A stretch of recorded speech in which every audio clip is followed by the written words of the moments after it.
সকলকে প্রজাতন্ত্র দিবসের অনেক অনেক শুভেচ্ছা। ২৬ জানুয়ারি ১৯৫০ সালে ভারতের সংবিধান কার্যকর হয়েছিল, তাই এই দিনটি প্রজাতন্ত্র দিবস হিসাবে পালন করা হয়। ১৯৪৭ সালের ১৫ই আগস্ট যদিও আমাদের দেশ স্বাধীন হয়েছিল, কিন্তু স্থায়ী সংবিধান ছিল না।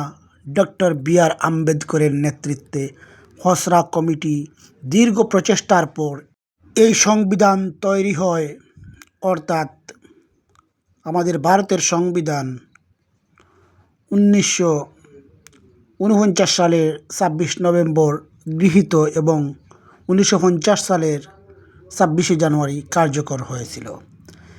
সেই ২৬শে জানুয়ারি বেছে নেওয়ার পিছনেও একটি ইতিহাস আছে।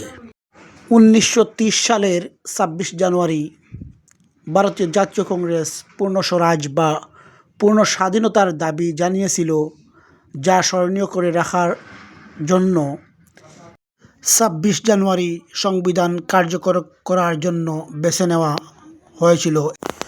জাতীয় সঙ্গীতকে সম্মান দেওয়া আমাদের কর্তব্য, তাই সবাই শান্তভাবে দাঁড়িয়ে থাকবেন, আমি সবাইকে অনুরোধ করছি। जनगण मन अधिनायक जय हे भारत भाग्य विधाता, पंजाब सिंध गुजरात मराठा द्राविड उत्कल बंगा, विंध्य हिमाचल यमुना गंगा उच्चल जलधि तरंगा, तव शुभ नामे जागे तव शुभ आशीष मांगे, गाहे तव जय गाथा। जनगण मंगलदायक जय हे भारत भाग्य विधाता, जय हे जय हे जय हे जय जय जय जय हे।